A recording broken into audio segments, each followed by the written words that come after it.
Guess who's back?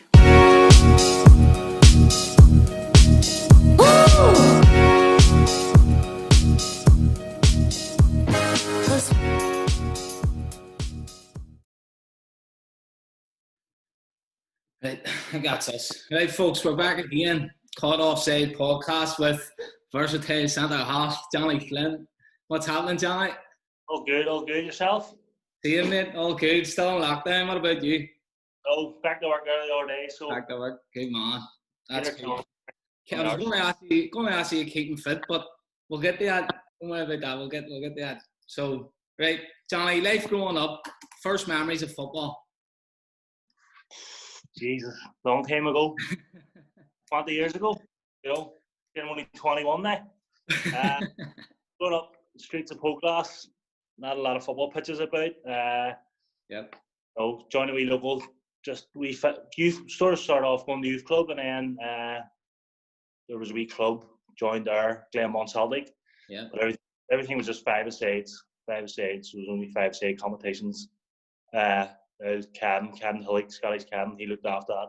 He was brilliant. He looked after, I think it must have been about 10 teams, and he looked after them all. So it was good crack, but that was younger days. But we were only 7 and 8, and he took us away to Scotland, Blackpool. We were only at age like £25 for 5 days in Blackpool. Brilliant. Class. Went from there. So I was playing for Glenmont Celtic, and then I got invited to go to America on an America trip with Celtic boys. Right. And then on that trip with Celtic boys, when I was 9, we went to America. I went as a guest player, and then from there I stayed on at Celtic boys until I was 15, and then I was sick of coming second everything to Newhill. I remember talking to Joe about that Newhill team. So me and Joe's the same age. We played in the same Celtic boys team, and we weren't a bad team, like, but that Newhill just pipped us to a post. First couple of years they were just running red, and then we closed the gap a wee bit, beat them the odd time here and there, but it was always in the cup finals. They always got the better of us, so jump ship there. That's it. Can't beat them, join them, Jonny. That's it. All right. Just growing up through it down in Connor Leagues and whatever. Any trials whenever you were a kid? Nothing. Not a thing. The first thing that ever came about was my first match for Niall, which was weird. I'll tell a lie. We'll go back a couple of years.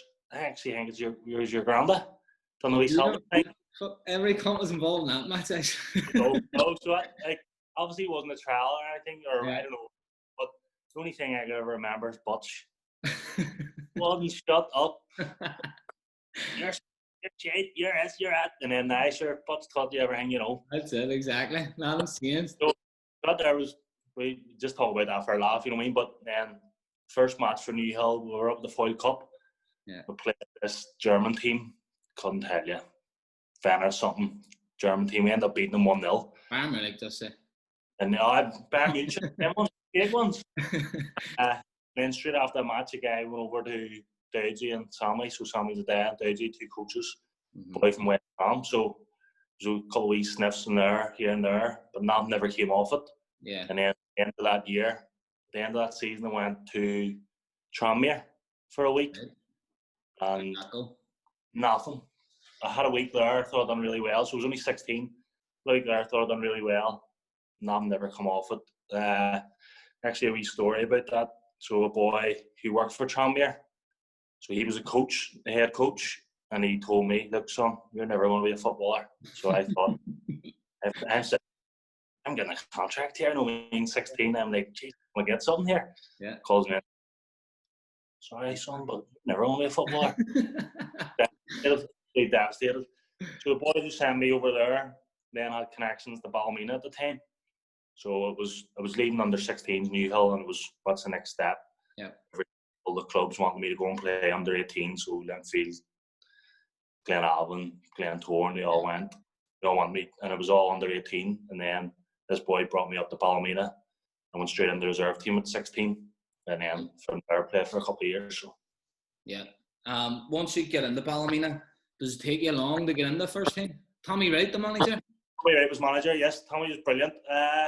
There was a couple of young lads, so myself and Kush, Ogres was there. There's a couple of boys who were sort of 16, 17, doing really well. Kush was the first one. Yeah. Kush was training the team every night. So whatever nights were there, 2 nights a week, Kush was there. But he was always playing for the reserves. Right. And then Ogres would have been up with the first team with the goalkeepers, so they could start a session. Yeah. And then they would stay on with the first team. But I wasn't getting a sniff for the first 3 months. But I was only 16. I'd never experienced anything like that. I mean, like I was for Niall and Sally boys were on my doorstep. I was getting out of school, having to run home from school, get changed, get a black taxi into town, walk up the Shangle to get Kush's dad to pick me up. So I was out of all day, so I was just happy enough playing in the reserves. But then after about 6 months, started training with the first team, started training with them, and didn't play at all in the first year. And then at the start of the second, so played first year, reserves, had a really good reserve team. The second year, I started training with the first team from pre-season, and then from there. Who would have been the centre halves that was there to play? Do you remember? Big Albert Watson was there, so he was club captain. Gary Haven, Gaz was there. Boy Gordon Sims, he was at stuff, so he was at Wolves when he was younger. And then so it was them three at the start, and then hard enough to break into, like, especially with Watson and Haven, like. Yeah, like Albert was club captain and stuff. You know what I mean? He came through there, and they loved him, and he was brilliant. Brilliant at what he does. He had a good career. He's still playing now in the Irish League. You know what I mean? So. And he must have been brave and young back then to be club captain. He probably only about 21, 22, was it? He'd only be a couple of years older than us, so he was quite young. You know what I mean? But he done what he done. You know what I mean? He was brilliant. And then like Gaz, you know what I mean? He had the career. But the thing that sort of helped me was Gaz could play centre mid as well. Yeah. So whenever I started coming in, it wasn't too hard of a decision for Tommy to bring me into the team because he could still have Gary in the team. Yeah. The same thing, you know what I mean? So he sort of went into a holding midfield role, and I just slotted in his place. That was good. But I was away, like I think I made my debut in October. So I was at Ballymena for a full year in the reserves, and I'd done a full pre-season, and I didn't make the debut until October. Right. Which County Antrim Shield semi-final against the Crews. 1-0 up we were after I scored a screamer of a left foot volley from about 3 yards out. Minute, David Rooney scores, make it 1 each. 94th minute, David Rooney scores, make it. Jesus. So he spoiled my debut. Sure, at least you scored, don't you? So, anyway, you're in the team. Is that from then on? Did you just kick on from there? We sort of a mainstay. It was really weird. So that was a Tuesday night game. So County Antrim Shield semi-final was like a Tuesday night game, and I thought I'd done really well, scored and stuff. Go on this Thursday night. Tommy's like, "You're not playing the weekend." I'm like, "Jesus, I waited all that time." So I didn't play, and then I played the following week, and then so it went like Saturday, Tuesday, whatever. I would have played 2 or 3 games, and then he would have left me out. Yeah. So we shade it was. I went and rapped his door, and I says, "What's the crack here?" Like, you know, I think I'm doing all right. You're telling me I'm doing all right. You're telling me I'm doing all right in front of the other boys. And he says, "Look, 17 years of age, you're about 3 stone wet. I mean, only look after a wee bit." You know what I mean? But obviously, he had in the back of his mind that something was coming up. So after 6 games, I went away. He had a couple of trials lined up and stuff. So obviously, he had that straight in his mind straight away that he didn't want to just flog me or whatever, or maybe like I can remember playing against Big Spike one day, and he just threw me about like a rag doll. So in the end, but it was weird because I remember playing Portadown and we win 3-1, and the boy Andy Smith was playing. Yeah. And he was at his peak at that time, and everyone was talking about him and this and that, and I'd done really well against him, and I didn't play the following week. Right. But I played against Spike, and he threw me about like a baby, and I did play the next week. So I was like trying to get my head what's happening, what he was doing, but he obviously he was brilliant for me, and he knew what he was doing. He knew what the plan was. Yeah. Well, brilliant. So, if I say you go to Blackburn, was there any other trials or anything, or what? How did that sort of come about? So it was in the round. So I turned 18 on November's my birthday. So say my birthday was a Friday, on the Sunday night leading up to it, Tommy phoned me and says, "You can't go to school tomorrow, kid." And I'm like, "What are you talking about?" And he's like, "I'm taking you away." I'm like, "Fucking right, here we go, holiday." So I'm like, I go down to my man, "Oh, this guy says he's taking me away, I can't go to school this week." I was like, "Get on here." And she doesn't know anything about football, like, you know what I mean? She would, but she didn't know the ins and outs of it. So he sends me through, he just give me your email address, send me through this flight confirmation, meet you at the airport at 6 o'clock Monday morning. I'm like, "What for?" So I text him, "You bring?" And he's like, "Your boots. What the fuck do you think you bring?" So I go meet him in the airport and I'm like, "Where are you going?" He's like, "I'm going back home. You're getting on that flight by yourself." So I haven't got a clue what's going on. So I'm moving over. There's this guy standing, Jonny Flynn, picks me up. I still don't know where I'm going. Look at him. He's looking at me and I'm looking at him and he goes, "Do you know where you're going?" I says, "I haven't got a clue." He says, "You're coming down to the club." And I says, "I figured that out. I had to bring my boots, but what club?" And he says, "Oh, you don't even know what club?" And so he said, "Man United." Unreal, right? I'm like, "Holy fuck." And then about 5 minutes later, he's looking at me, he's going, "Look, you're shaking. You're not even going to We're going down to Blackburn." So went down to Blackburn, done a week. Right. And thought it went really well. So that was November.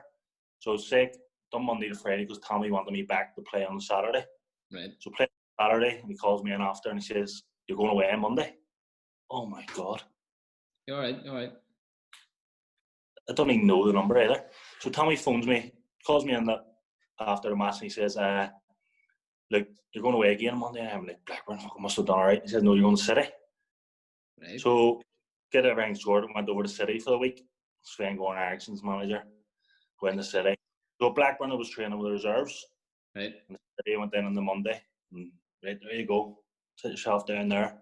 Get yourself changed and all. So I'm looking around. No one's in the training ground at this stage. The next minute, Mika Richards stands in. He says, "Excuse me, mate, you're sitting in my seat." I'm like, "Oh, boy, like, he's only a boy as well, like, you know what I mean?" Yeah. But he's playing the Premier League every week. We were watching it every week. Yeah. And as a defender, I'm like, he was playing for England at the time. And I'm like, Jesus, like, you want to be this guy? And he said, so I moved over. He says, "Now you're still sitting on the seat." I'm like, "How many fucking seats does this guy have?" And he just turns around and walks away. And so I'm like looking, but they had like a couple of family stuff and behind them and there where their kid is and all. And it's not even him. It wasn't him. It was one of the young lads. So he just came in and trying to wind me up. Yeah. But I went out, so I'm sitting there shitting myself. And so then all the young lads come in, all the reserve players come in. And you don't know anyone, you know what I mean? So, and they're like, I know what it's like further on down the line, but I'm thinking they're going to hit me here straight away. Yeah. None of them spoke to me. Not one of them spoke to me.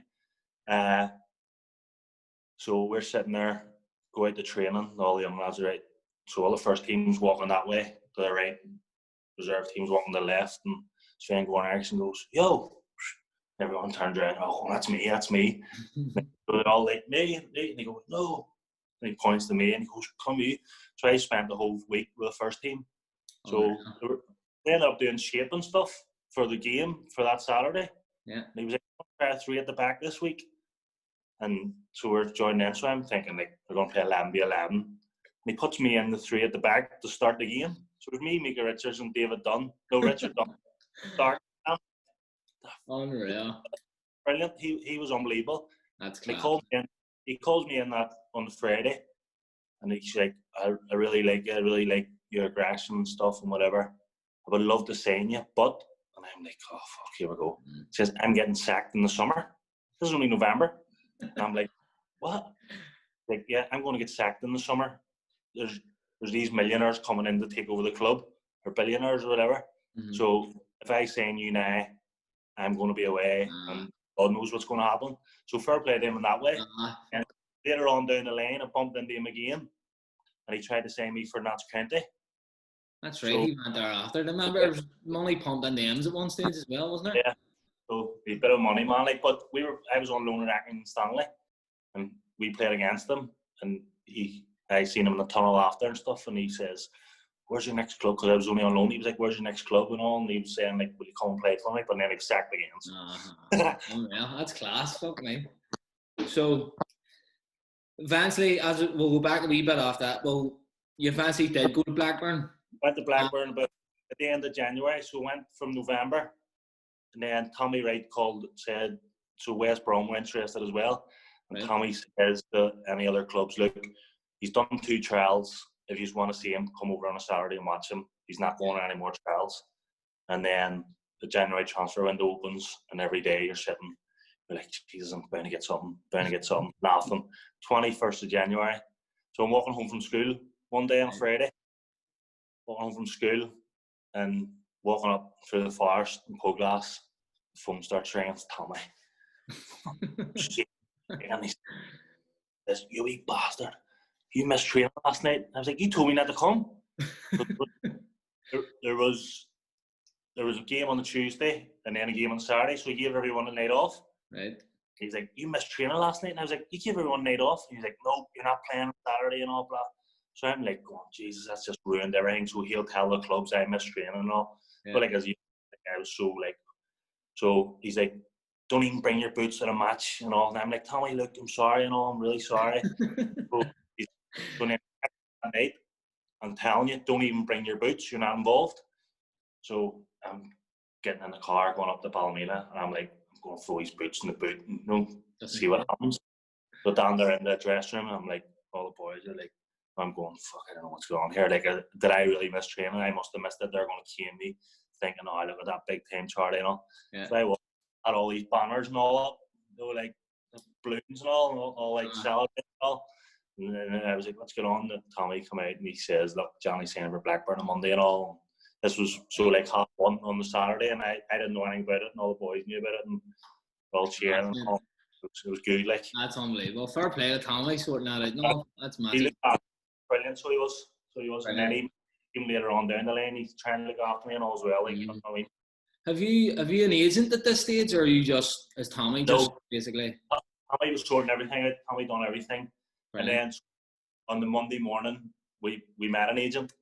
Right. So he knew a guy who Tommy flew over with me to do the contract. Right. So we flew over on the Monday to do the contract, and once we got to the airport, Tommy introduced me to this guy. He was an agent for the PFA. Right. So like there's union, so they looked after everything. So I went on the ground to do the medical, and Tommy and the agent went to Ewood to do the contract. What sort of contract was it? Just like pro straight away? So I was still eligible to play in the youth team, so I thought I was playing in the youth team. Right. So I'm in the back of the car, Tommy and the boys in the front, and we're driving down the motorway, so I think it's like 50 mile or something to Blackburn. The guy's folder's sitting in the back, and the guy turns around and goes, don't look in that folder. What are you going to do? You know what I mean? Stop all the petrol station, they jump out, they get a coffee, and they're like, you want anything and all? And I'm like, no, you're all right. I'm thinking, it's my chance to look through this. Yeah. So I opened this folder. So there's like all these top players, top Premier League, and all their contracts are there. So like the copies of their contracts, and I'm like, holy. I mean, I could see what wages are on. So all the players are represented. So I can do, and they can see them coming back, big massive forecourt, and I can see them come back. Gets the Jonny Flynn. So I was going over as a YT, like a scholar. Yeah. But I thought I was, and I seen the contract, and shit my pants. Shit my pants. And so they got back in the car, and they're like, what do you reckon? And I'm like, what? They're like, look at you, you're sweating and all. So they started like, we know you looked and all. And you want to look like. So we went down and I'm like, Jesus, this is like ridiculous. I thought it was going on like, I don't know what your YT was, like £110 a week, like. Yeah. But this like completely 3.5 year pro was saying. You know what I mean? Like 3.5 year pro. Straight away, like it's crazy. So obviously you signed the contract now. Who's the first team manager when you get there? I have another story. Mark Hughes. Right. Who then goes to Man City 6 months later. Yeah. So Mark Hughes was manager, so walk in the training the first day, and that's down there, right, that's how it is. This here wee rat, Tony Kane. well mate. I'm like, who is this guy? Yeah. So Tony was on loan whenever I was on trial, so I had never met him. Yeah.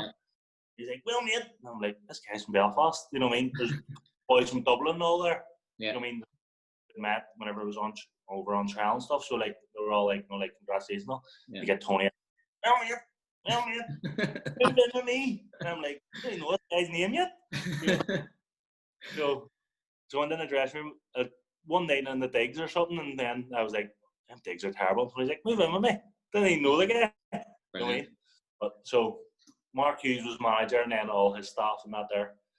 But so are you straight in? What are you going to train with reserve team, or are you straight in training with first team, or what ways it work? A bit of both at the start. A bit and then I think they realised it was shit. It just stuck to the reserves. So it was a bit of both. Like Mark Hughes was quite good.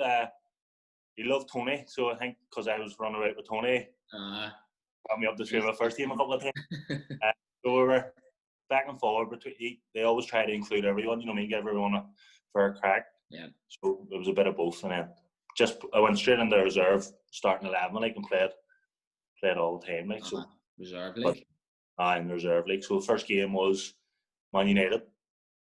So and then that MUTV, all the boys back home. So there's PK playing, Johnny Evans playing.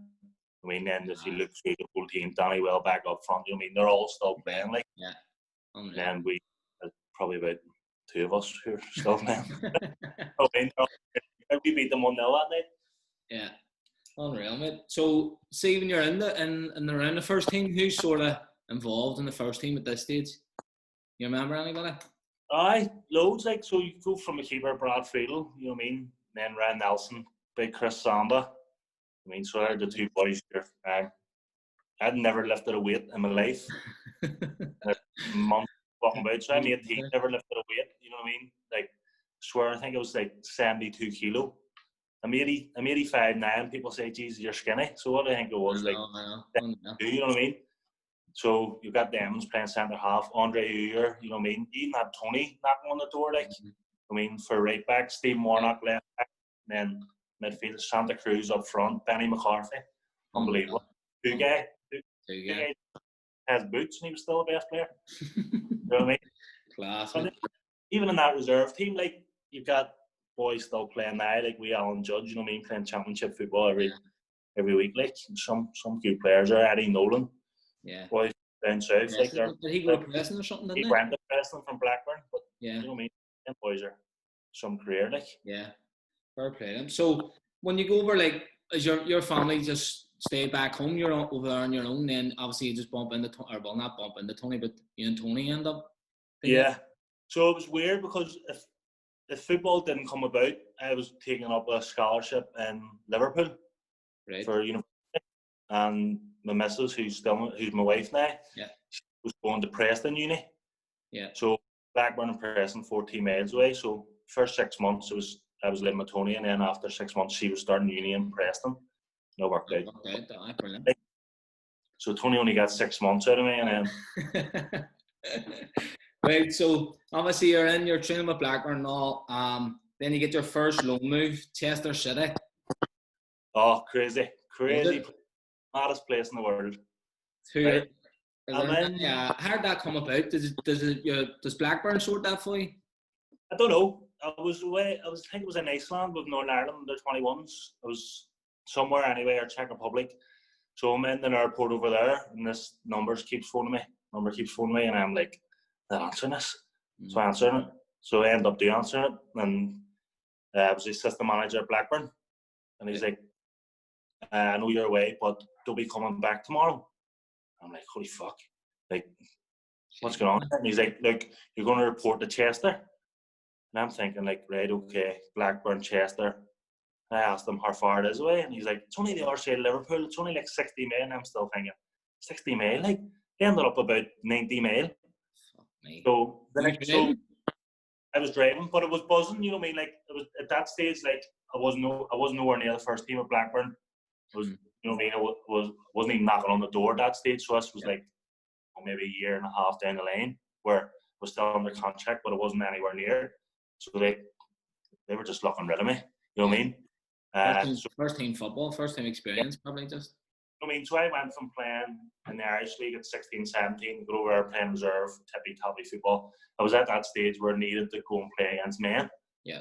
So we're in the airport, wherever it was, Iceland or Czech Republic, it was one of them two. And I go to under 21 manager Steve Beaglehole, and I says, like, just got a phone call there, I'm going on loan to Chester, and he starts laughing. And I'm like, what? And he was like, do you even know who they are? And I'm like, yeah. Give me 20 minutes and I'll try and get you a League Two club. So I thought Chester were in League Two. Right. So I go up Chester's minus 24 points. They're on the bottom of the conference. I'm like, but then he gets Yeovil sorted out, but Yeovil weren't paying me accommodation. So this was all in 20 minutes. So Yeovil, I'm getting you to Yeovil, but you're going to have to pay your own accommodation. So I'm like, we'll Chester for a month. We'll play 4 or 5 games, and then we'll see where we are after that there. So the next morning, I go into Chester, down there and drive, get up 6:30 in the morning, and driving, because you have to be in for like 9 o'clock, having to go through all, traffic, more traffic, get in the dressing, get in the ground. So they just got changed at the training ground at the stadium, and then drove across the street, or actually you just walk, it was only across the street, it's just trained in a wee park. I get in, there's all the boys are sitting there, their hoods up, and as it was a Monday morning, boys are all down. I'm thinking, the conference, these boys were all out last night, no Blackburn.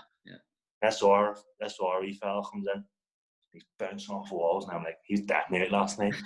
Like, here he is, I get paid, did any use? And they're all getting their phones out, checking their bank. No, whatever, blah, blah, blah. They hadn't been paid in 4 months. So I'm sitting there, I'm listening to them, their chairman's this, manager's this, blah, blah, blah. And they all get up and they all say, we're away, we won't be back. So the manager comes in and he's like, son, you're just going to have to go home. The players are going on strike. Christ. I'm like, Jesus Christ. And here he is, but we've got a match tomorrow. And I'm like, well, they're all going on strike, what's happening? So they ended up getting the match rearranged. That was supposed to be for the next day because of players or whatever. But so that was a Monday. He phoned me on Tuesday saying, look, still on strike. You've already signed the contract, so you're here. So I went back up on the Thursday, as if nothing went in the training. The boys had been paid. It was as if nothing had happened. Boys were in the conference, living. They were full time, but I'm sure their wages were just living month to month, any working person. So they were getting worried as well, having the car share or whatever. For petrol money and that there. So I was like a wake up call straight away. I'm sitting in Blackburn. I'm like, Blackburn's still paying my full wage. I don't care if I'm not getting paid. But Thursday morning, it was as if nothing happened. So we got the whole 4 months back paid. So they're like, I'm debt free and all. I'm like, I'm 19, not a word, I'm just wanting to play football. But ended up with, it went not that it went really well, but we were minus 24, but we won 4 league games out of 4. And then drew an FA Cup game, which is a crazy story. We drew an FA Cup game against Barrow. Right. We drew away with them. So my last game was the home, the return of the FA Cup. So we drew 1 each to score that day. So straight away on the Tuesday, it was Barrow, the replay. So before the match, the chairman comes in, he says, so all the boys are whispering on the bus and all, he used to own Barrow. Barrow went in the administration whenever he was chairman out there. So he comes into the dressing room before the match. He says, see if you don't win, you're never getting paid again. I'm thinking, we got beat 4-1. So I'm in, right? So my first top playing first team football in England, I'm stealing this top. I asked the kit man, can I have that top? It says my name on the back, and I was like, no, we're going to peel that writing off. So I'm looking at him going are you? I'm from Poglass, mate. That's going straight.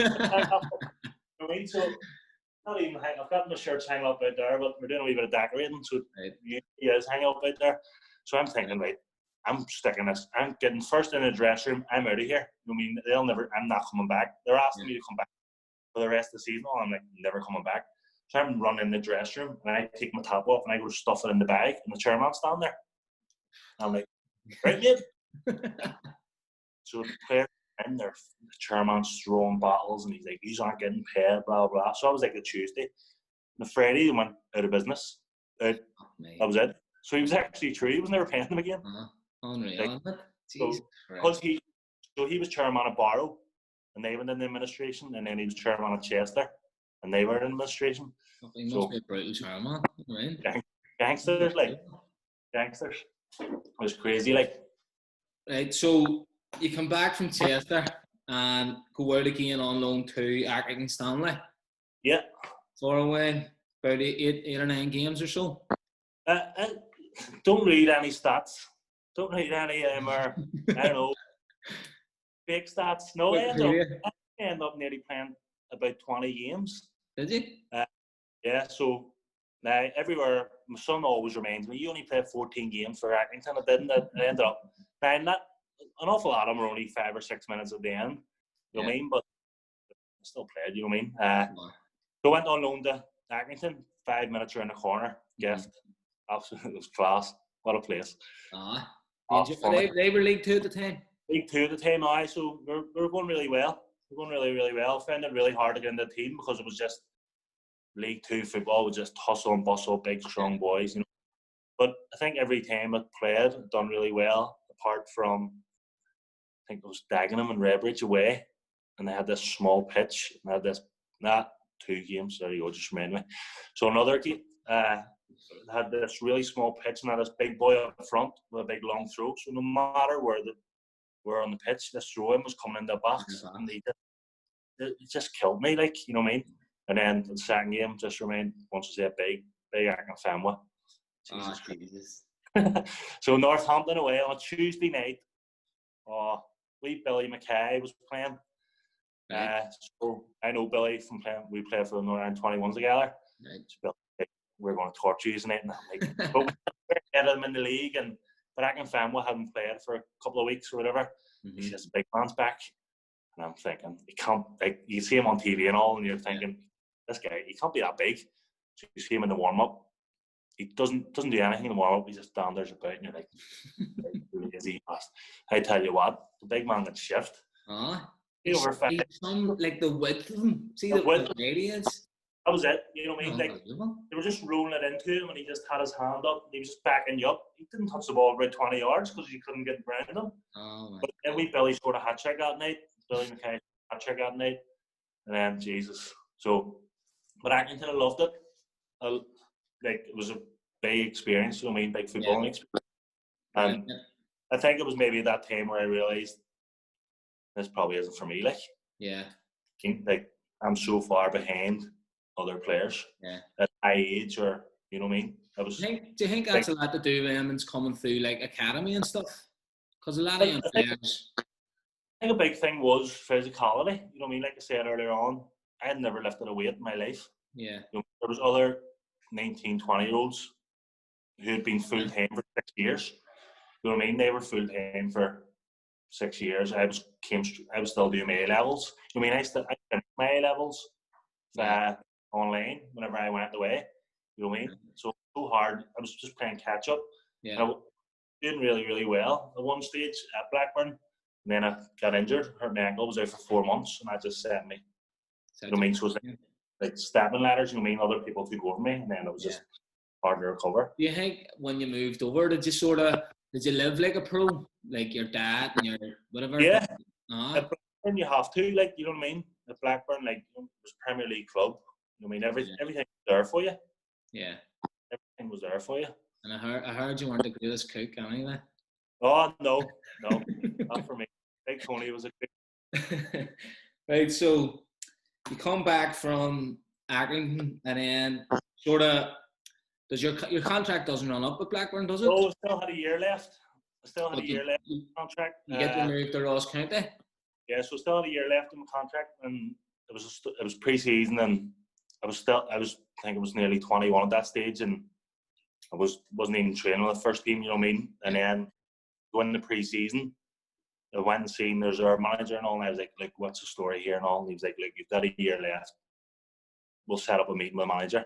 So I went to see Allardyce, and Allardyce was like, look, you can stay if you want, but you're better off going looking at, you know what I mean? Which was good of him, you know what I mean? Because they'd say, look, you're on a good contract. If you can't get anywhere, come back. Yeah. So, fair enough. So he was, like, they weren't throwing, obviously they were looking rid of me, you know what I mean? But he said, like, if nothing comes up with nothing suits you, He was more worried about the money. He was like, if it doesn't suit you money wise, come back and sit on your contract. But I was like, that's only going to last a year. You know what I mean? Go out there and try and get something sorted. Yeah. So how does Ross County come about? The boy who was looking after me, sort of agent ways, I went up to Dundee. So I did. Up to Dundee for a couple of days and a couple of training sessions there, and everything was agreed. And then I don't know what happened. It just fell through. Which, thankfully enough, 3 months later, they went in the administration. So went up to Dundee, trained for a couple of days. I was staying in there. So it was weird because you could play a trial game in the league in Scotland at that stage. And so you could play the Scottish Premiership? They were in Championship. Championship, right. And you were allowed, any player was allowed to play 2 league games as a trialist. That's madness. No, I went. They get that in our league.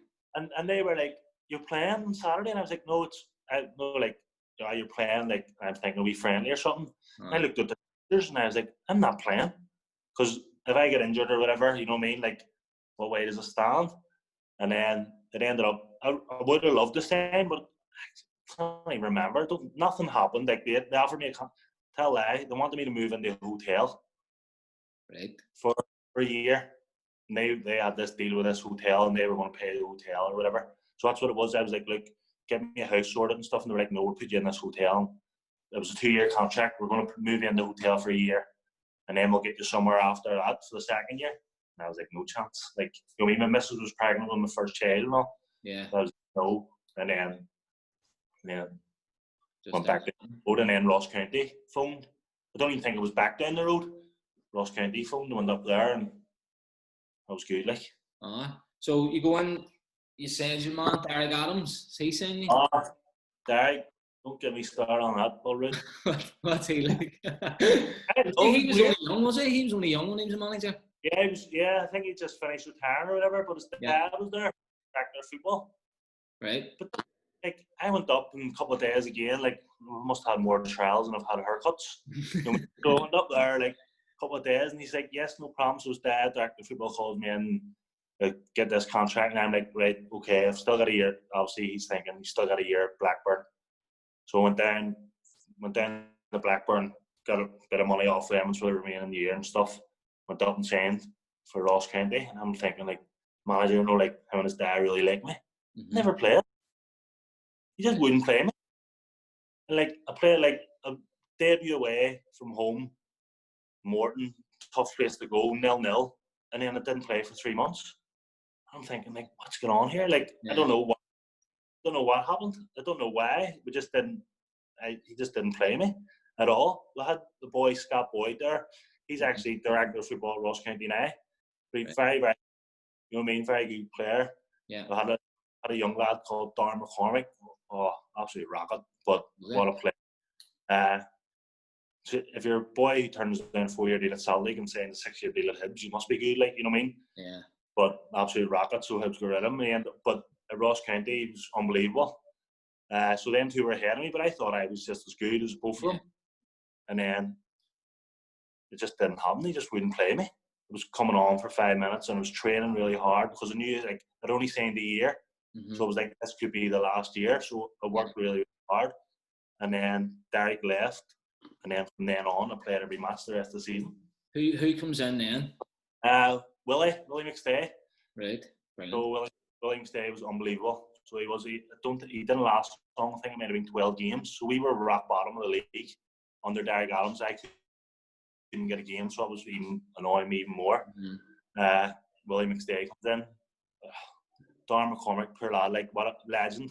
So we go home for Christmas. So Boxing Day game gets called off Christmas. Now it shouldn't be laughing, you know what I mean? But Daz, so I fly home from Edinburgh, and Daz is like, "Johnny, pick me up at the airport." So we have to go back to training on the 27th, but it wasn't until like 4 o'clock in the afternoon.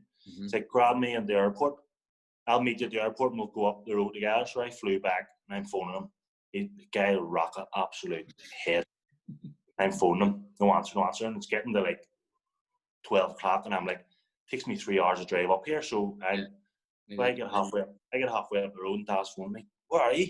I'm like, "Halfway up the road here," and he's like, oh shit, I'm gonna have to get a taxi.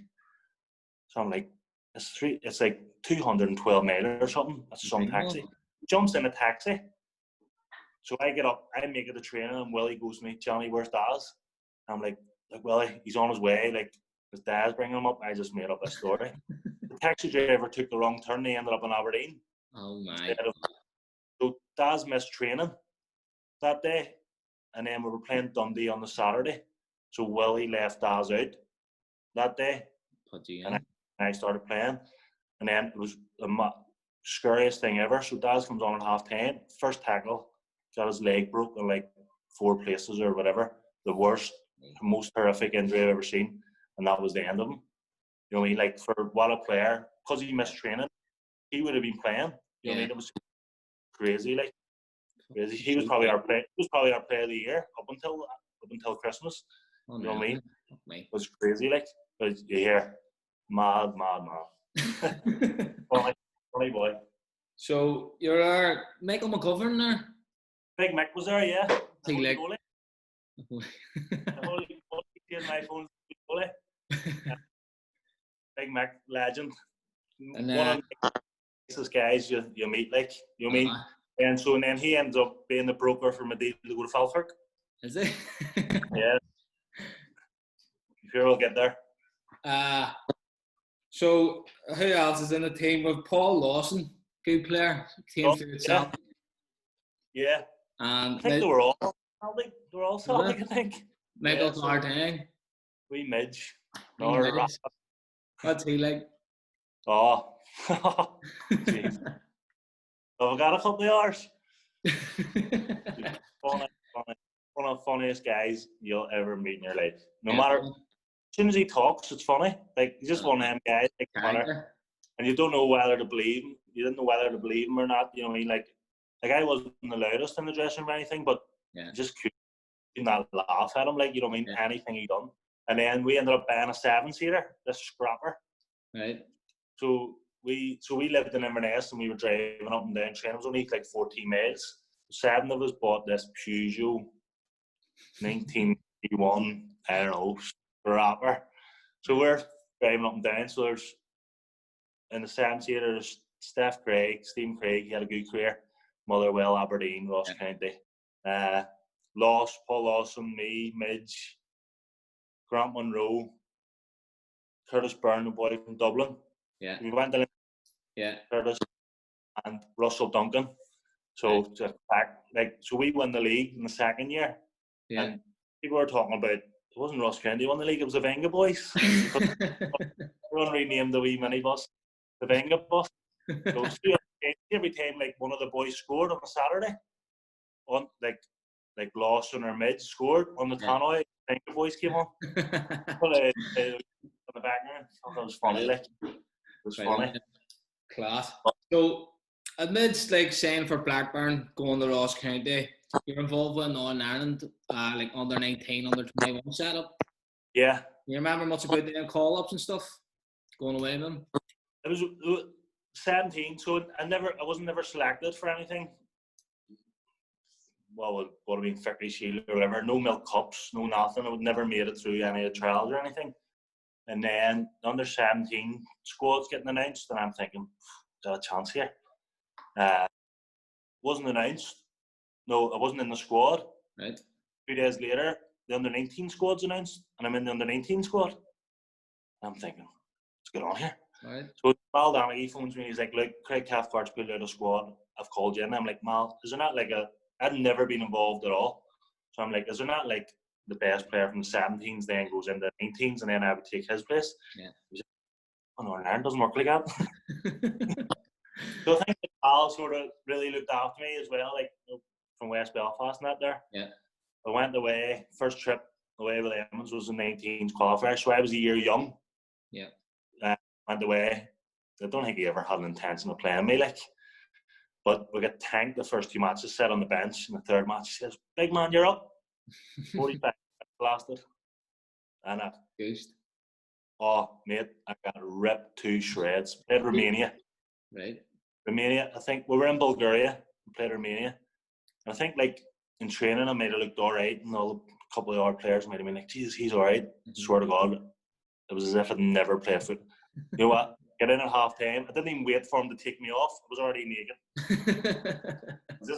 I wasn't going back. I wasn't going back out for the second half. And yeah, then big man, you're coming off, and I was like, thanks. No shit. I had shin pads off, boots off. It was about 40 degrees heat, and I swear to God, I think the rest of the boys might have been looking around going, who is this guy? You know what I mean? Like, I was the most embarrassed I've ever been in my life. And I swear, I cried my eyes out the whole second half. I didn't even go out to watch the second half. I sat in the dressing room, cried my eyes out. Because I thought, like, I was still at Ballymena. I thought, like, this was my chance and all. Like, there hadn't been on any trials at this stage. Yeah.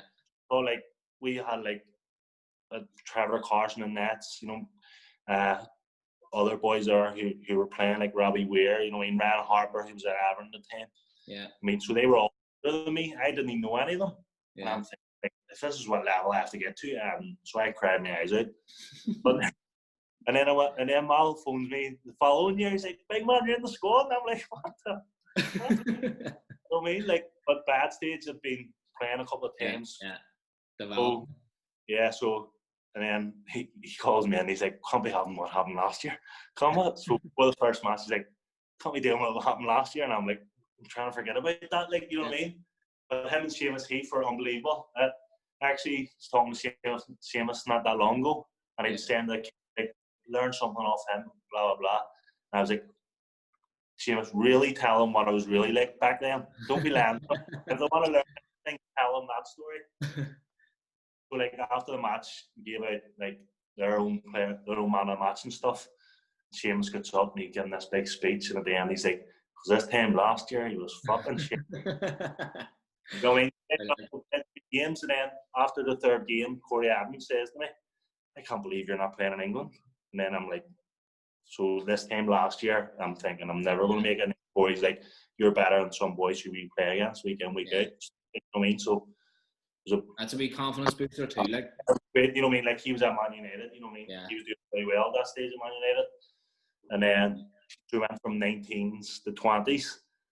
At Northern Ireland, so 20s Milk Cup. Yeah. So we got the Milk Cup on the first day. So we went away for like a warm-up game with the 20s. We got a new manager, Steve Beaglehole. And so we're in there. But I get on, fucking hard rabbit. So I get on really well with like the doctor and all the staff. And so all the boys are sitting over in the airport, and I'm talking to like, so Andrew Massey, who's just left Liverpool, he was the doc. Like, I would have talked to Emmons. So I was talking, Beaglehole, this is his first trip. And then at the hotel, he comes in, it's my first trip. Jonny Flynn's captain. And everyone's like, what? And I'm thinking, why? And then he keeps me behind after, and he goes, because you can be the link between the staff and the thing. And I'm like, you've never play. He's like, I made a captain, you're going to have to play now. And I'm like, so he didn't even know what his team was. Yeah. But then I captained Emmons, went up, won the Milk Cup. I was big, like, so I think that was the first time in like 6 years. And it's only like a 16 tournament or something, but we win the 3 games. Played against Benteke, got ripped as well. He was a big boy. I think we beat them 4-3 or 5-4. Then we played Chile in the final. Adam Chapman scored from his own half that day at Korea. Oh, I can remember. I remember watching it actually. It was a great night out after that. Like, class. Brilliant. Me, Andy Little, and Jamie McGovern. Who? The whole squad, right? 3 of us. Me, Andy Little, and Jamie McGovern. So this was after me sticking Jamie in a room for a week. Anytime I set anything down, Jamie ruined it. Right. Like, and just say I had like an apple, Jamie would have took a bite out of it. Like, I bought a pack of sweets, he would have had them all. First day, no matter what, like, Jamie, you can trust him. Like, went to brush my teeth, he had already aftershaved my toothbrush. So after that, every trip I had to bring like 6 toothbrushes. Because just like everything. Didn't know what he was going to be at. And like, so me and him room together, I'm like, can't even sleep. You have to sleep with one eye open no matter what.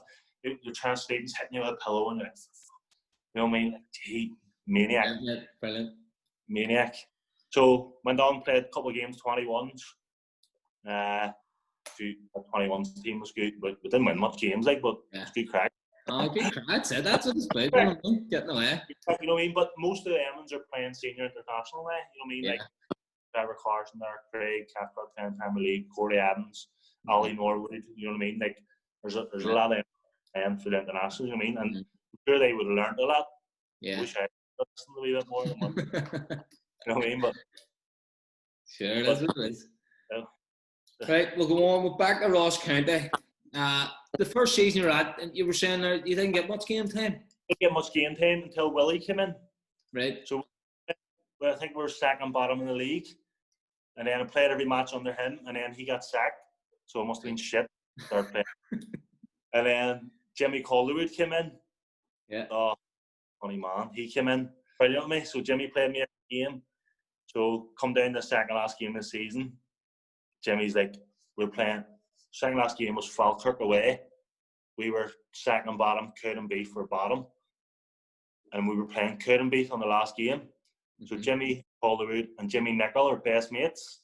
So he's manager, and he's manager.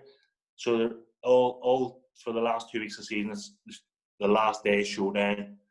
Ross County versus Cowdenbeath, two best mates. Who's going to win? Here, the losers get relegated. Yeah. Game straight down.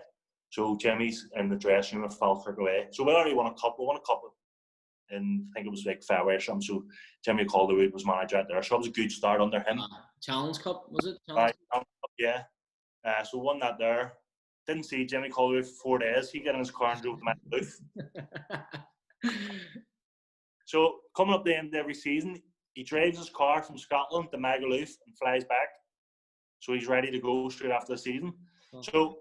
So that was a thing. So coming in the last day of the season, Jimmy Calderwood is like, we're beating Falkirk because if we don't, we have to play against Cowdenbeath, Jimmy Nicholl, my best mates. Who do you relegate? Someone's getting sacked. So 94th minute, I scored a header. We win 1. Yeah, so we win 1-0, so that keeps us safe. So right. Jimmy Calderwood, don't see him again for the rest of the season. There he goes. You know what I mean? So he came in to save us from relegation. We were mathematically safe. Yeah. With a game to go, and we didn't even see him. That was it. See you later. No problem. Thanks. No, brilliant. He was brilliant with me because I was struggling with a groin injury, like probably like the last 2 months that season. And he was just like, look, Johnny, I just need you to play matches. Just get ready for Saturday or Tuesday, whatever. I just need you playing in these matches. And it worked out. It worked out for us all. Like so. Brilliant. So 11-12 season, you're still at Ross County. You're saying like Rocco Quinn? Rocco, yeah, Rocco. How good was he? Was it because I always hear people saying he was very, very good, but he just didn't reach the heights? Didn't reach the heights. First day of pre-season, Rocco Quinn walked instead of ran. First day. So we were first day of pre-season. Derek Adams was back in charge. Right. Well, I finished the year really strong, ended up getting Young Player of the Year and stuff. Derek comes back, and I'm thinking, fuck, here we go again. So he signs all these players like Colin McManaman, Grant Monroe, Michael Fraser. So Michael McGovern left, so we got in Michael Fraser's net goalkeeper. So we made like 7 or 8. Russell Duncan, all these players that had already won the championship. Yeah. And we're like, we just nearly got relegated last year. We'll do all right to come like 6th or something this year. So he brings in Rocco, and we're first day of pre-season. Derek has these horrible runs. Like I can't even remember them because you're nearly sick after them. So instead of running, and Rocco walks every run. So like say like the first one was like 1,500 meters. Everyone's running. So Derek had this thing: if you miss a run, you owe it back. So like if you were injured for a day or 2 days, you don't get away with that. You have to do that run at some stage. Yeah. So like, I was like, I'm doing it, but I'm not running. I'm still doing the same distance. Like, I'm behind this guy, and he's not even running. And Rocco was like, I can pass the ball. I don't need to run. And I'm like, who's the guy I think he is? And then so like the next day on the training pitch, and it's passing.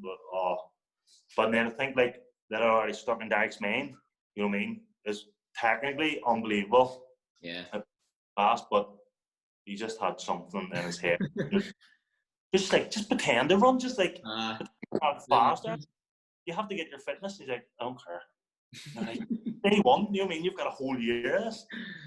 Walking, like I'm looking back, back then, I'm like, look at that header. Or else you're like, I don't want to play with him because he's not running. But looking back on it, you know what I mean? Great. So he's saying Derek Adams back in charge, and he's saying to all these boys, do you think in his mind he's thinking we're going to push here? He said it from day one. From day one, he said we'll win the league. And I'm thinking, like, geez, we just nearly got relegated, like, is this guy for real? But he did say from day one, we'll win the league. And did you get much game time that season? Oh, I started first choice centre half until I got sent off in the fourth game, and then that was it. Didn't kick a ball again. So they play like the League Cup at the start. Yeah. We had League Cup games. The first game, I get man of the match. We win 3-0 or something. And you get, like, Ross County give you, like, this wee crystal thing. So go in, Derek. The guy gives me on the pitch, and I'm walking down the tunnel, and Derek tries to take it off me. And I'm like, I'm thinking, like, he takes it for a photo or something. So I gave him it. And he comes back in, and the boys are like, where's your wee thing? And I'm like, Derek took it off me. So everyone call him Gaffer, and I just call him Derek because I didn't like him. So they're like, that's yours? And I'm like, he must want it for something. So he comes in, and he's like, you bandit. So he didn't curse. You bandit. And I'm like, me? And he's like, yeah. Do you think you deserve that? And I'm like, what? He's like, man of a flipping match. I'm like, oh, I don't know, my granny's quicker than you. I'm like, I thought I'd done all right. You know me, win 3-0, clean sheet. I'm thinking, oh, all right. So he's like, next week, not playing. I'm like, I'm went from man of the match to not playing. So he calms down a wee bit. I end up playing the following week at right back. I'm like, what's this guy doing? You know what I mean? Played right back, scored. We won 1-0 and scored. You bandit. And I'm like, what? You know what I mean? I'm like, what is going on here? Probably because you're calling him Derek. This guy is crazy, right? This guy is nuts. So like, I go to see his dad, and I'm like, George, what's going on here? And George, like, you're doing really well. Just ignore him. So we'll play the first league game. Don't know who it was against. I forget. But we'll win 1-0. First league game. The second league game, we'll go away to Hamilton. I got sent off after 20 minutes, and we got beat 5-1. And then that was it. The rest is history. You know what I mean? Like, he big boy, he was there, and then Grant Monroe. So them two, none of them got suspended, and none of them got injured. I think we went 36 games unbeaten. We would always took, like, they made it took Grant off 20 minutes ago because he was a wee bit older. Or Boydie, we would have took him off. He would have.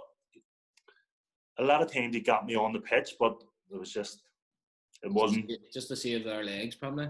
Yeah, that's what it was. You know what I mean? And I thought, like, I was back. I did think it was better than that. Like, you know what I mean? Like, I thought, like, I should be playing because I was just as good. You know what I mean? Like, obviously the two of them went on, had good careers, and we're still having good careers. But so me and Derek just didn't see eye to eye. And then one day, me and Rocco was in the dressing room, and so to get to the training pitch, you had to go through the dressing room to get to the training pitch. Yeah. So it's like 10 past 10, and the boys start training at 10 o'clock, and it's freezing outside. And Rocco's like, I'm not going outside. And he's like, stay with me. And I'm like, is Derek in? He's like, yeah, he's in there, but he's not going out there. I says, if he's not going out there, I'm not going out. So Derek walks through the change room with his hat and his snood and his coat on, and he looks at Rocco and he says, I know you. What are you doing? And I didn't answer him. And Derek turned around to Rocco and goes, doesn't talk much, does he? And Rocco goes, he just doesn't speak to people he doesn't like. so on out, and after he comes in, he goes, there's a wee envelope sitting at your, so went for lunch, come back, there's a wee envelope sitting at your thing, and it's a fine. So he's already fined us before we even finished their lunch. So got to like November, December, and handed in a transfer request, and that just all went tits up from there. Like, handed in 4 transfer requests, and they just kept refusing. Like, do you think it was personal? Just he just didn't take it. Just didn't like it. I didn't like him either. Like, so mutual. I'll tell you what, I feel it's 100% mutual. Like, know what I mean? Like, and his dad, like George was good whenever he was looking new, but then he ghost. You know what I mean? Like, well, every time, like, I got the balls to go and tape up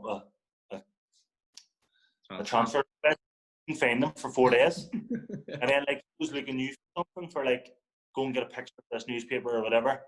And he was there, like, bang. And then we're going to see him 2 minutes, and then you couldn't see him. You know what I mean? Then on a Saturday or whatever, you wouldn't speak to them on a Saturday, like a match day. But I just didn't like Evans. I just think they didn't like me either. But that's what it was. But then I think the relationship went right downhill. Probably, I think it was like December. So Mick McGovern was at Falkirk, and they have a boy, Murray Wallace. Right. So, but he's going to Sheffield Wednesday in the January. So Mick phones me, and he's like, "Look, Elvis wants your number." And I'm like, "Fucking right." So we're Ross County at first, and Falkirk are second. So Mick phoned me and said, "Can I give Elvis your number?" And I was like, "What's the story?" And he's like, Murray Wallace he was this young lad, like a couple of years younger than us, but he broke into their first team and they were selling him. I mean, everyone Scotland was talking about him. It was either like or he went down and he ended up going down there. So they were like, "We need a replacement." And Mick was like, "Look, it's brilliant down here. You'll love it. It's nothing like working with Derek." You know what I mean? Like Mick was saying that there.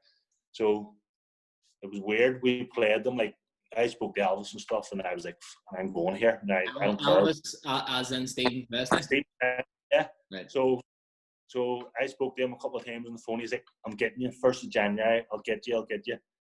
So, but he was like, "This has to be kept quiet and all. Like, we can't speak about this."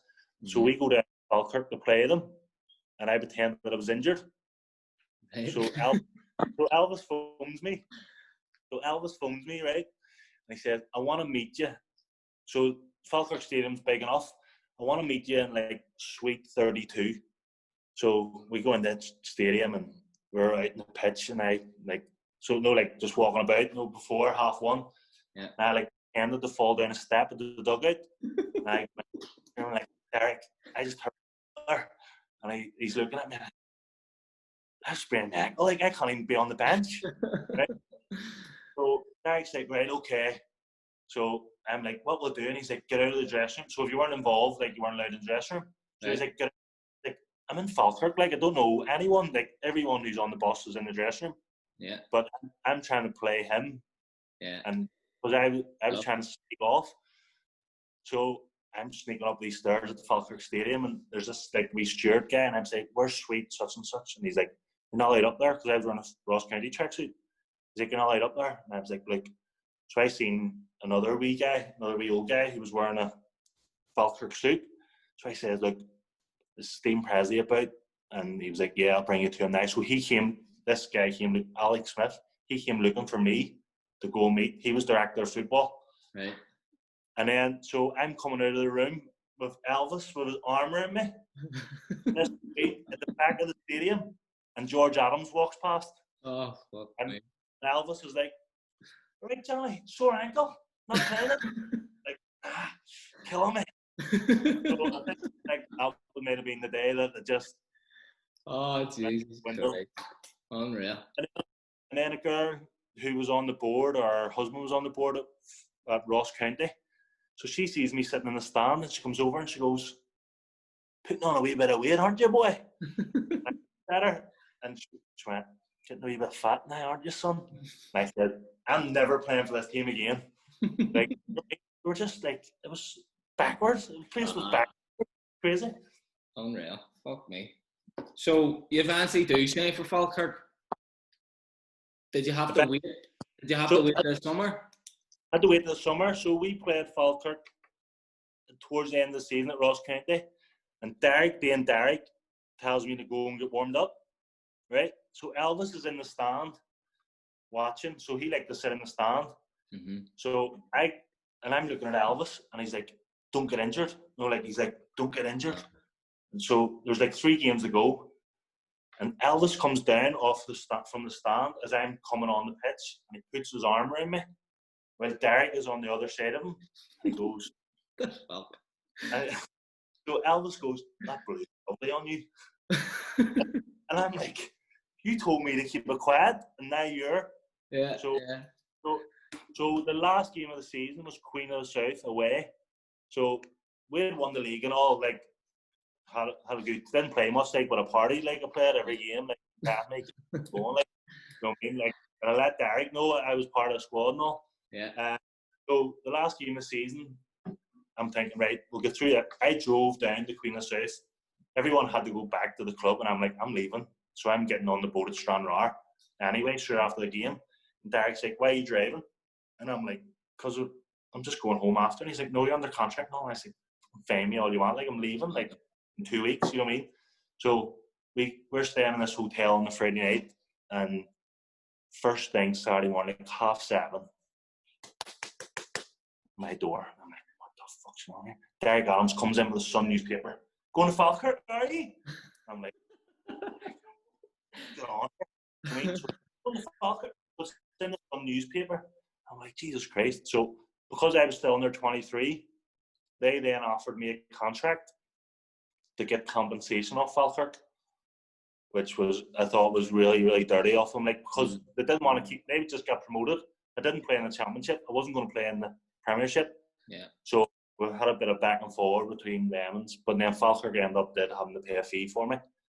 That's like that's a shit show, like. But see, if I had signed the contract that they offered me and went back to Ross County, they would have been like, we have to stick this guy now. You know what I mean? I could have went, fuck them, I'm going to take the wage. Yeah. And eat into their wage, but I wanted to go to Falkirk and play. Yeah. You know what I mean? Oh, me. Madness. Right, so eventually we get there in the end, the Falkirk. You straight in the team? Straight in the team, and I was shite. Started centre back with Darren Dodds. Doddsy wasn't even part of the picture at that stage. So he'd seen me, their boy Chris Smith, junior, you call him. So he came from like a part-time team, right? And you could tell the difference. Like funny guy. So Doddsy was like, he was sitting on the bench for the first couple of games, and then after I was like, okay, get Doddsy back in. 2-year contract. See you later. Released instantly before the window had even shut. So he'd only signed in the summer window, and he was released before the window had even shut. So it was crazy. That's madness. So, but ended up me and Doddsy played most of that year together. Yeah. Just at the very start, you end up drawing Rangers twice. Yeah. You played them at home in the Challenge Cup, and then played them in Ibrox. What was that like, playing in Ibrox? Oh, I got dogs abuse at Ibrox. Did you? Oh, dogs abuse. I mean, like, I was living in Scotland, and I was going to Celtic matches while playing for a Scottish team, you know what I mean? Like, and everyone, like, not that everyone knew who it was, like, but some people knew, like, that's Jonny Flynn, he plays for Falkirk or Ross County or whatever, you know what I mean? Like, like, but like, the likes of, like, wee mids and stuff, if they went to Celtic match, I mean, he used to play for Celtic. I mean, but everyone, he's just loves Celtic. I didn't grow up a massive Celtic fan, you know what I mean? I'm not a Celtic fan, but if you're in Scotland and you get tickets every week, why not go? You know what I mean? So at Rangers, at Ibrox, got dogs abuse, like dogs abuse. Can you remember the score? 3-0, I think they beat us at Ibrox. Andy Little playing, wasn't it? Andy Little played, yeah. I can't really remember the game at Falkirk Stadium. No, can't really remember that. I think they beat us as well, but that was an SPL team playing in the 3rd division, like, you know what I mean? They had like Ian Black and Lee McCullough, you know what I mean? Like they were SPL players playing, like, you know what I mean? Our Falkirk team was very young. Yeah, that's what I was just going to say. With the exception of Dodds, average age is only 22. Yeah, very young. So Mick was in that, and then Doddsy, and then I think everyone else. Like I was, like he classed me as a senior player, and I think I was only 21, 22. Like, you know what I mean? And very, so, very young, like. Yeah. So you're sort of hit and miss in the league at that stage. Yeah. You're sort of mid-table, aren't you? Yeah. So like 1 week we were beating the top team, and the next week we're, you know what I mean? I think that there came with a young team, like, you know what I mean? But you did get a great run in the Scottish Cup and the heartbreak.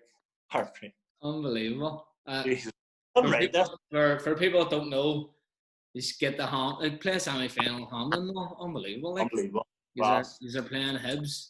You want to talk me through it, or? We're in the final, We made the final. Unbelievable, mate.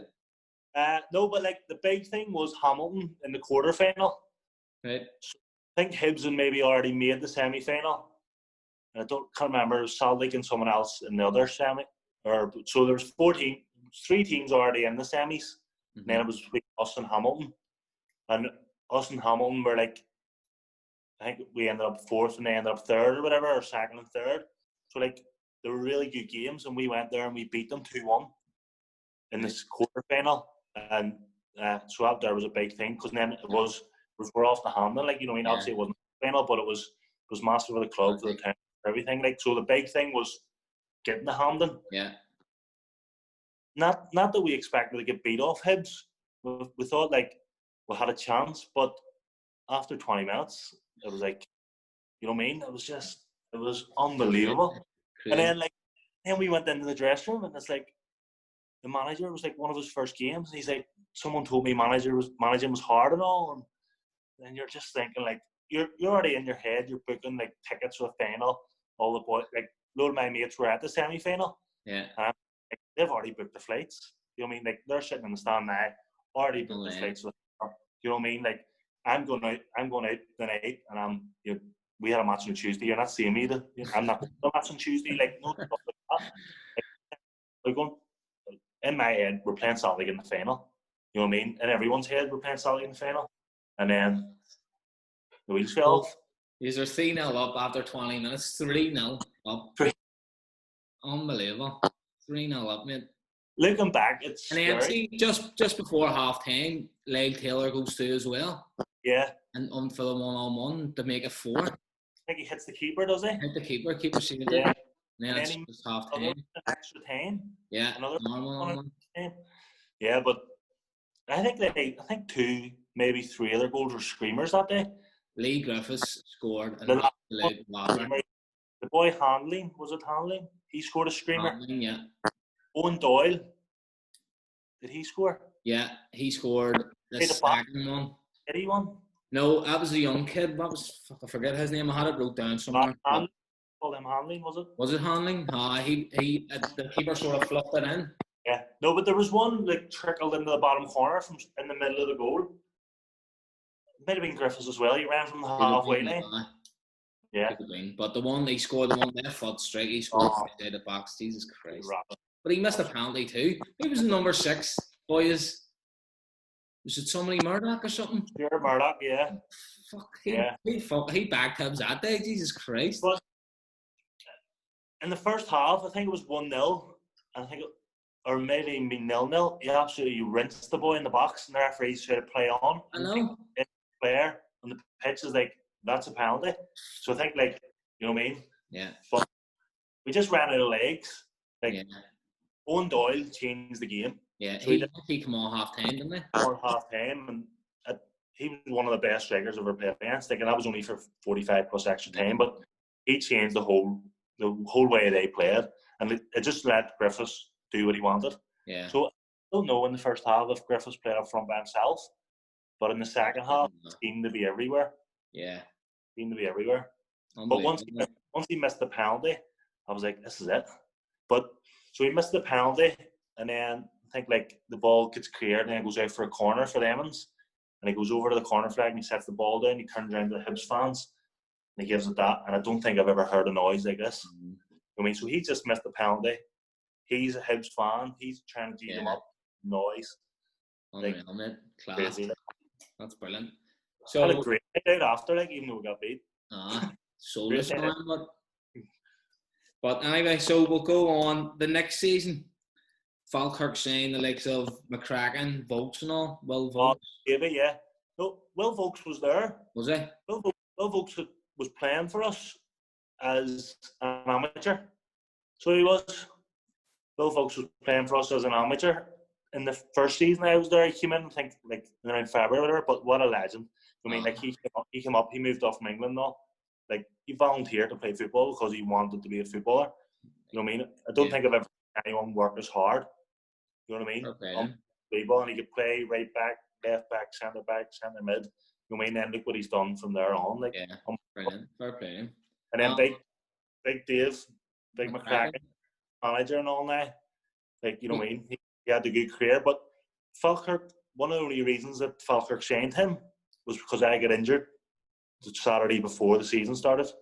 Right. And I ended up missing 2 months. What happened to you? Tackle. We played Dunfermline in the last pre-season game. Leading up this season. And so I like slay tackled and a boy kicked the back of my calf. And you know, like the gap under your calf and your ankle. Like just bruised for like 2 months. Just bruising, just wouldn't go away. So Big McCracken was in training as like a trialist. And like they weren't signing him. And then I got injured and then he ended up signing him. And it just took me so long to get back. Yeah. I was just going to say, so is that what sort of hampered you at Falkirk? Because that was your last season at Falkirk.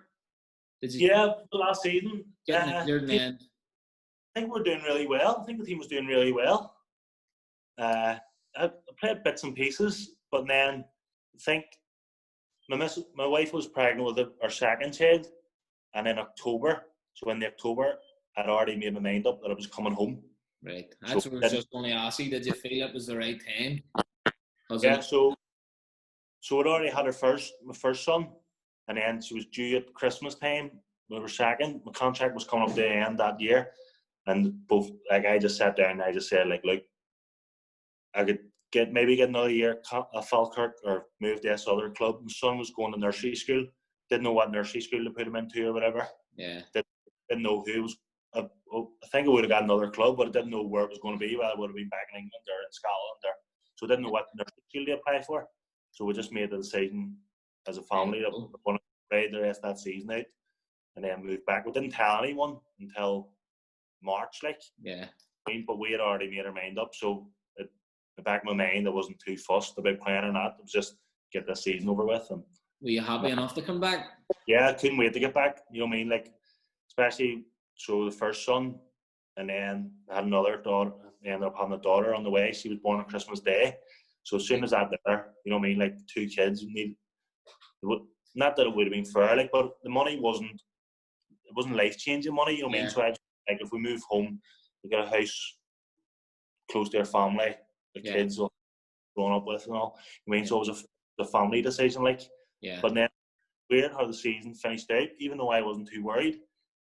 In like the January, Falkirk came to me and says, look, we're going to give you another year. Do you want to sign it?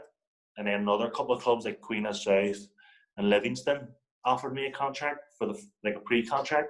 Yeah. And I'm just waiting this season. I'll speak to you all at the end of the year, whenever I already knew. But I didn't want to get out early. That I was moving home because I thought, like, he's just sacking it off or whatever. You know what I mean? But you ended up finishing. You get into the team at the end last of the games, didn't you? I ended up finishing really, really well. We just missed out on the play. We made the playoffs. We got beat in the semi-finals. Yeah. But it was just like a relief that was over. Right. I mean, that I was home. Like, so the season was over. Say the season was over like the 1st of May. The playoffs started. So my missus and my 2 kids moved back straight away. Yeah. And I was there for the playoffs. And every day I was just like, I don't care if we get beat. You know what I mean? I think them 4 games were probably my best games as professional football. Like, you know what I mean? Like my performance wise. But I was already home in my mind. Yeah. But like the last couple of months was probably my best football period. And a lot of it might have came down to pressure. You know what I mean? Like I went to Blackburn. No pressure on me. You know what I mean? I was just going out and playing and enjoying it. You know what I mean? So it was different. It was just a different feeling. Like on a Saturday, you were getting up and I wasn't like, got a game today. You know what I mean? Like, so then playoff games they're worth a lot of money to the clubs. You know what I mean? And I was leaving, but I wanted to get Falkirk in the SPL and leave. You know what I mean? So that would have been a good thing. Like get Ross County in the SPL, get Falkirk in the SPL, and then I can go. You know what I mean? But I've done really well in them last couple of games, and I think like Falkirk fans really respect that because doubt that I was moving home at that stage. Right. So it had, and I would never have anyone saying like he never tried. You know what I mean? Like that's not the type of player I was or so it did give 110%, but it was in more of a relaxed way. Yeah. Weird end of the season. Yeah. Even though we got beat by Hamilton, I was devastated. because we didn't make the final, which would have been against Hibs. But I was so happy that I was going home. Yeah. Like, you know what I mean? Moving home, I was moving into my own house because we were always living in rented places. You know what I mean? I was in a place, I was setting, I was moving in with my family and stuff. You know what I mean? It was a weird out. Just change of mindset, really. Yeah, it was. Yeah. Because I think I'd done like 7 years, maybe 8 years away. You know what I mean? It was a big thing. Like, you know what I mean? And I like to think like I'd done it. I was there, and I was. People say like you got it, like, but it was my decision. You know what I mean? It was all my decision. I did have a couple of contract offers. We didn't even get that far of talking about money or anything.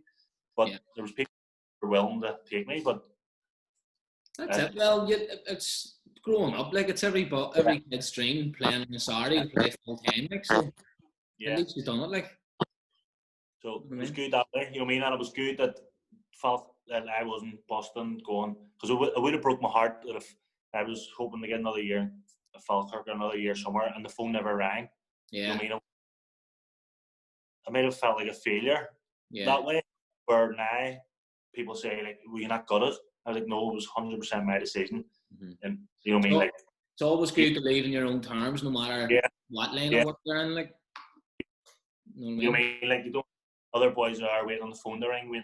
I don't think I could have. Like, every club I went to, I knew it was coming.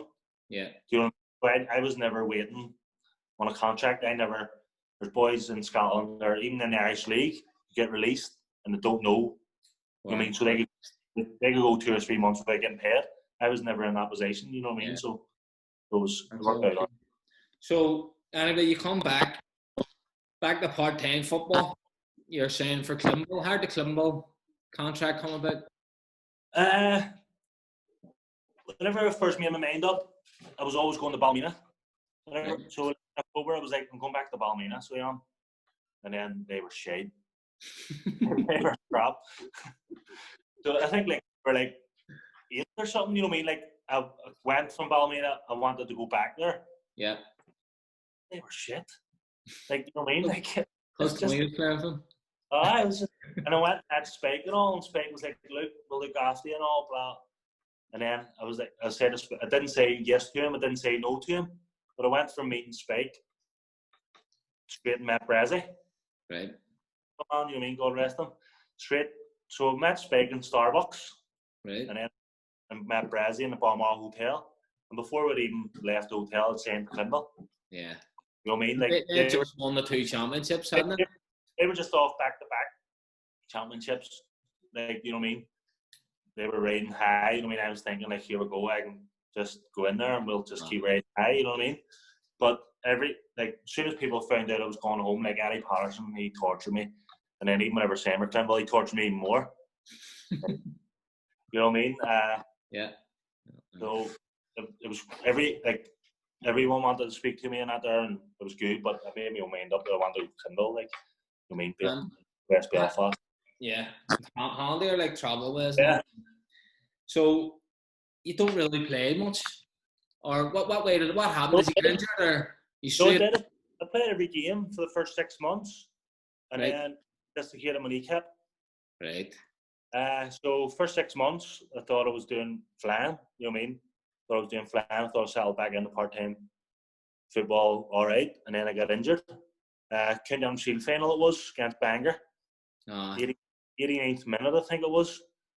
Just landed bad, dislocated my kneecap, and then I had to get an operation.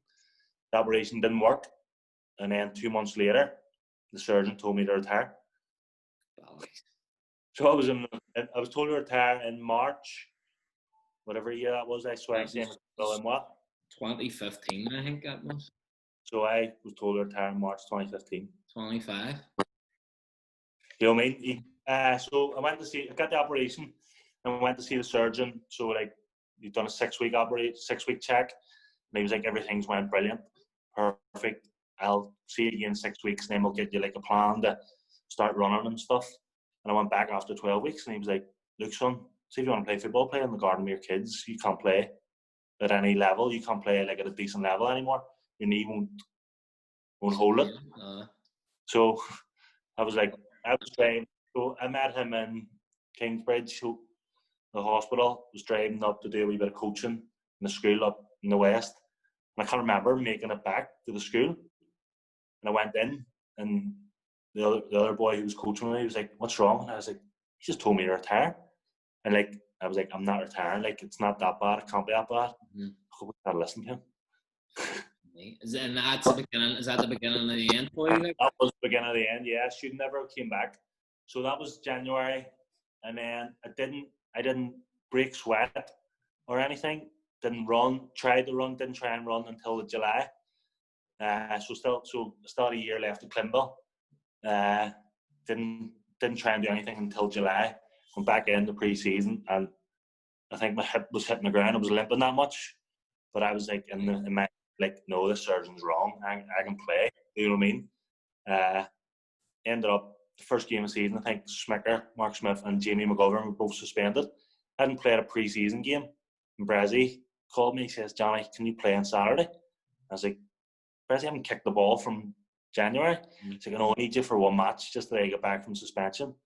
So I was on the Tuesday, and he says, "Right, play a half on Wednesday for the reserves to see how you get on." I was like, "Brezzy, I play on Wednesday. I definitely can't play on Saturday."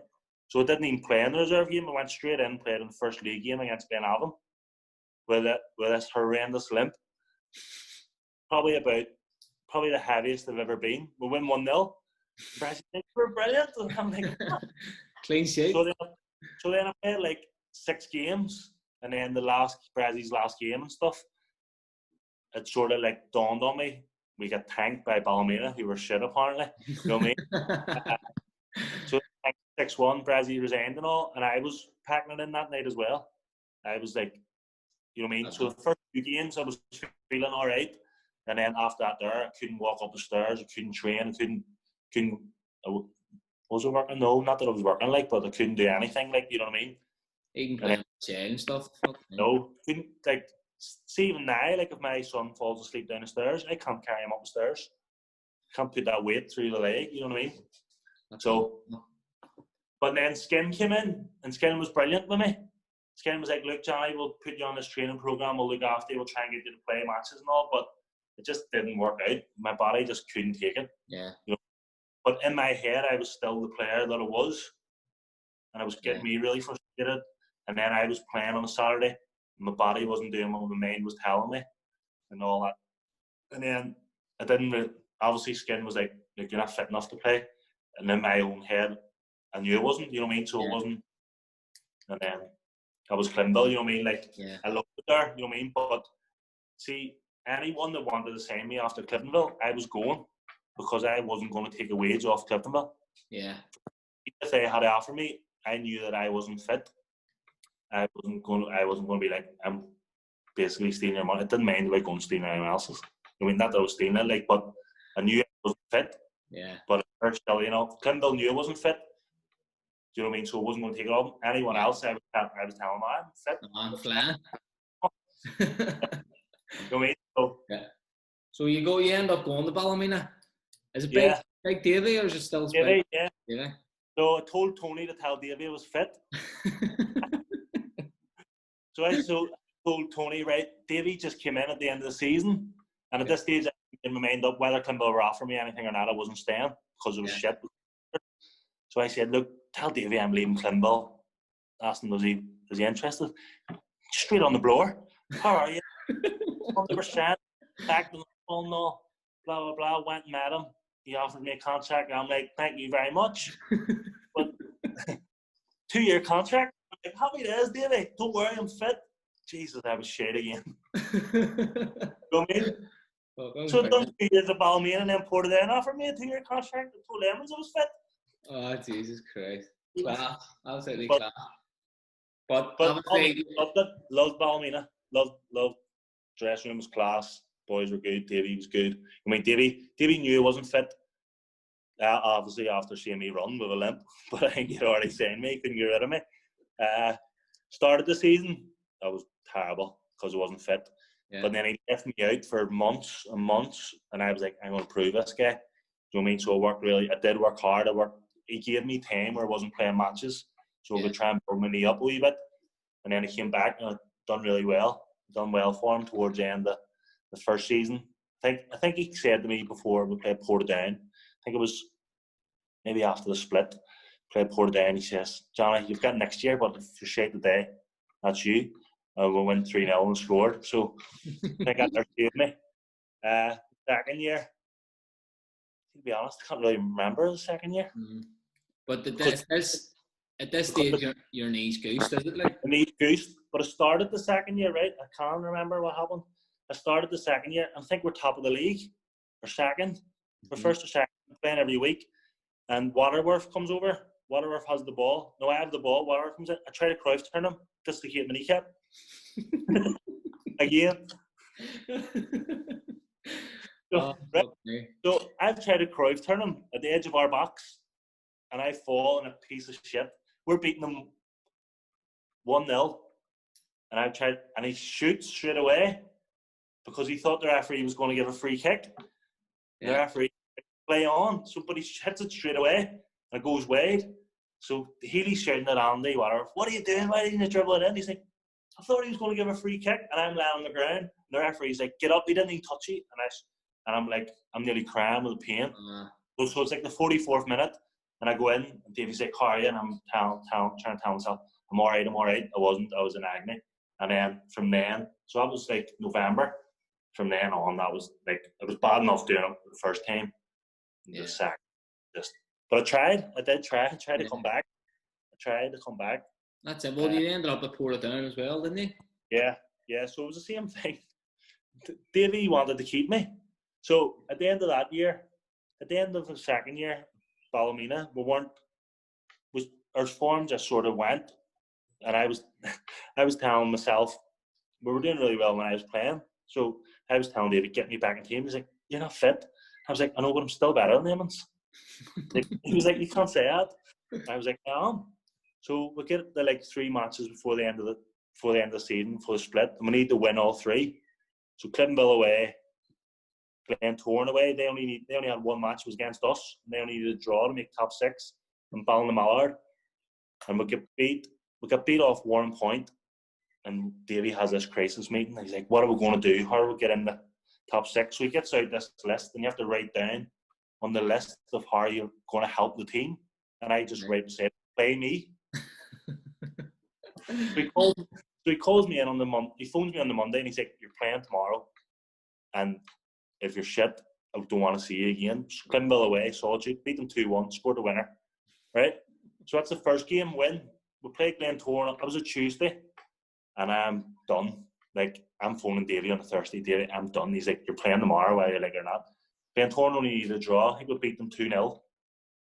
So Glentoran need us to get beat off Ballymena on the Monday. So it was Tuesday, Friday, Monday.